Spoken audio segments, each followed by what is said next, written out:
Nous sommes sur le port de Douarnenez, le port du Rosemeur, réputé donc la pêche à la sardine au 19e siècle, où Douarnenez avait 1 millier de chaloupes sardinières. Jean-Yves Lebrun raconte sa ville natale.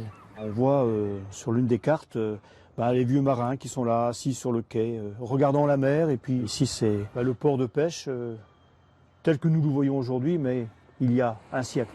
Passionné d'histoire et de patrimoine, il nous fait découvrir le nord du Cap Sizun, pays breton, entre Douarnenez et la Pointe du Raz. On quitte Douarnenez, on découvre bien sûr tout un patrimoine naturel, très riche et préservé surtout, avec des rochers, des criques. C'est un endroit très sauvage. Voilà, nous sommes ici à la Pointe du Millet, mais je vous amène dans un sous-bois où se trouve un moulin qui me tient vraiment à cœur. Ah, bonjour Carmen. Bonjour Jean-Yves. Voilà. Carmen est meunière. Chaque jour, elle dévie la trajectoire de l'eau du ruisseau afin d'entraîner la roue à auget. Le moulin fonctionne tous les jours et accueille près de 40 000 visiteurs par an. Voilà la farine. Oui.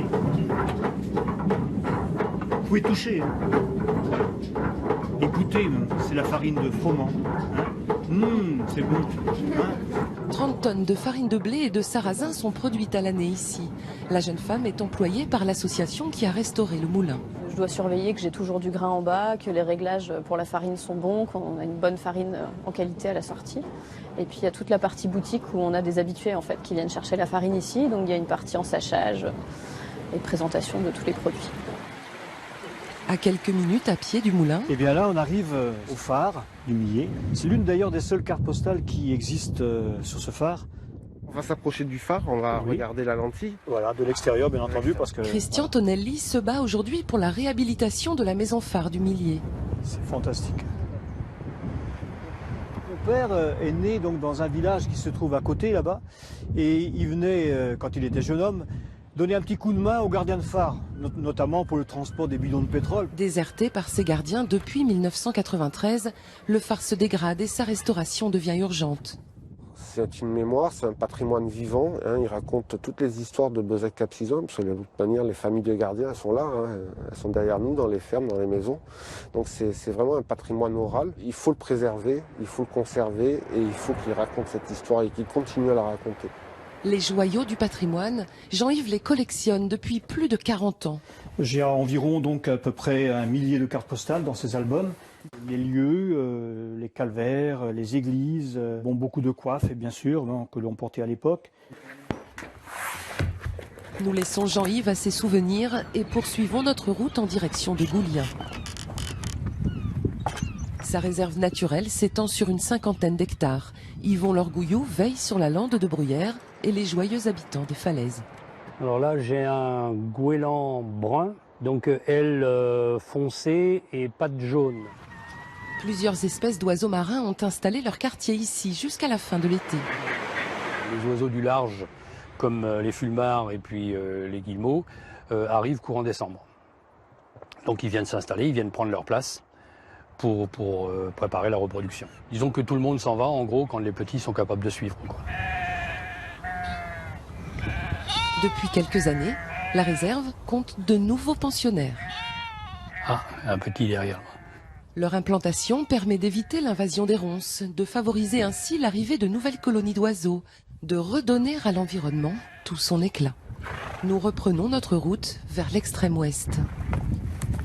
La côte est ponctuée de pointes, ses avancées rocheuses dans la mer.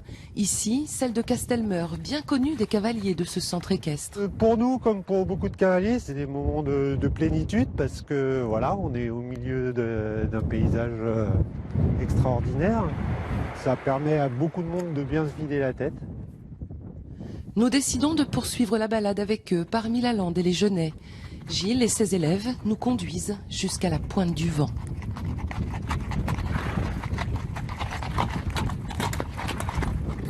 Ici, le bout du monde, face à l'océan. L'île de Saint au large, comme posée sur la mer. Le phare de Thévenec, habité par un homme pour quelques semaines. Et cette petite chapelle juchée sur la falaise.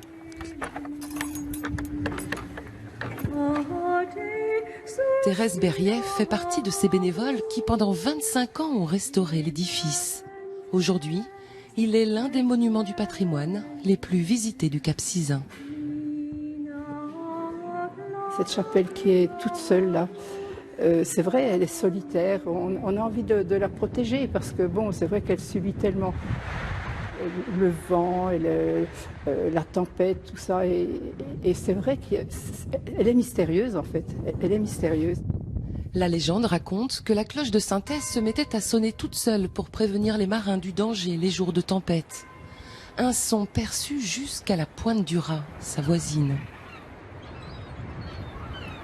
Gigantesque éperon de granit, elle domine le Raz de Seine, réputé pour la violence de ses courants, le Cap Horn de l'Europe, comme on l'appelle ici. Voilà une carte postale de la pointe du Raz sans le phare de la Vieille. Oui, tu imagines. Et pourtant, on dirait que le phare a toujours été là. Ah oui, ce phare est important pour moi. Il a bercé mon enfance. Parce que mon père y était gardien de 1947 à 1966. Ici, de la pointe du Raz, on lui faisait des petits coucous avec la lumière du feu de la voiture.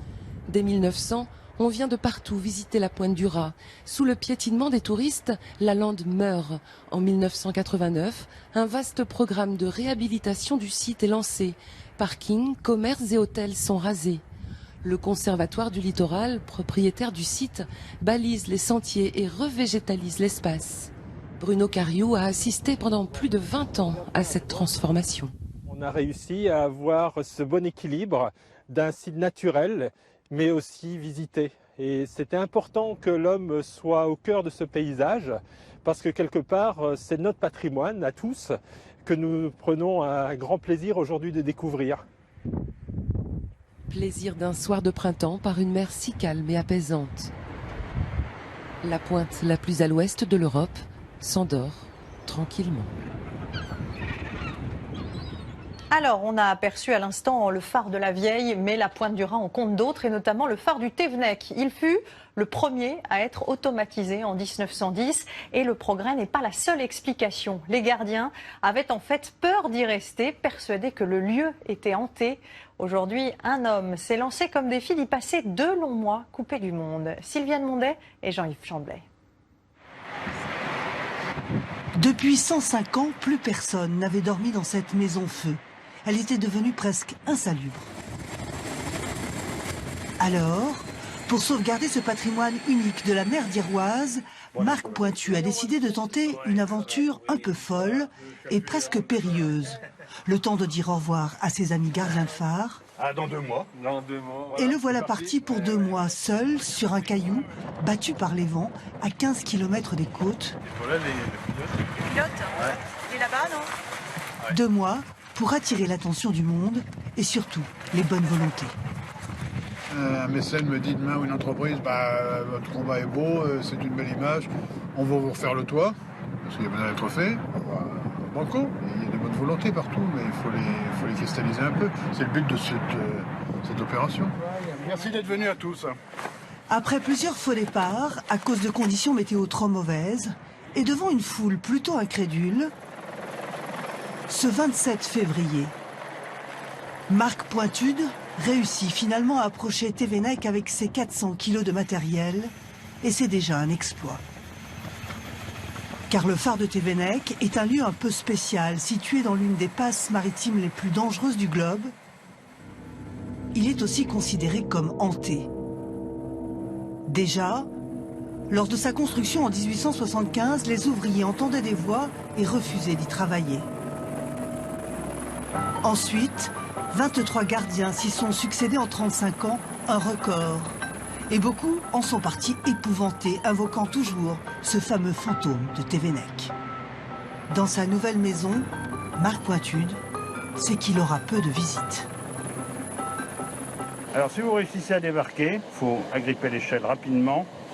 Après, il vous faudra progresser le long de ce petit quai et monter les 70 marches. Grâce à Internet, nous avons pu joindre ce nouveau Robinson des phares. Après 16 jours de mer, il semble prendre son parti, des conditions de vie plutôt spartiates. Je vous emmène découvrir la petite pièce où je me tiens. C'est pas très grand évidemment, mais on arrive à organiser un certain nombre de choses. Il faut se soigner un petit peu. Une bonne salade, qui vous voyez est restée très fraîche. Mais le secret, qui m'a été donné par un gardien de phare, c'est de conserver fruits et légumes dans les sacs papier de boulangerie. Et en quelques jours, il s'est même fait des amis. Il y a des oiseaux, bizarrement ils viennent le soir parce qu'ils ne sont pas habitués de voir la lumière derrière une fenêtre ici. Ils restent dans le ray de lumière. J'ai un dauphin régulièrement, là, un peu en contrebas, qui vient dans le courant chasser. Et puis j'ai un phoque que j'ai surpris avant-hier en train de manger un poisson, presque debout dans l'eau, là, avec sa nageoire. Il était en train de manger le poisson. Loin des hommes, Marc Pointude écrit, lit et médite, pendant qu'à terre, on attend toujours des nouvelles du fantôme. Il y a des détonations, parce qu'en fait, il y a des cavités sous la roche ici, et donc ça pousse l'air dedans, ça fait comme une explosion. Ah ben, ce serait bien qu'il ait au moins un petit coup de tabac pour voir ce que c'est quand vraiment il y a une tempête. Et puis peut-être il pourra enregistrer un peu les sons, des choses comme ça. Hein? Ces sons, produits par les cavités de Thévenec, peut-être un début d'inspiration pour un musicien. C'est en tout cas aux artistes qu'est destinée cette maison, une fois qu'elle sera restaurée.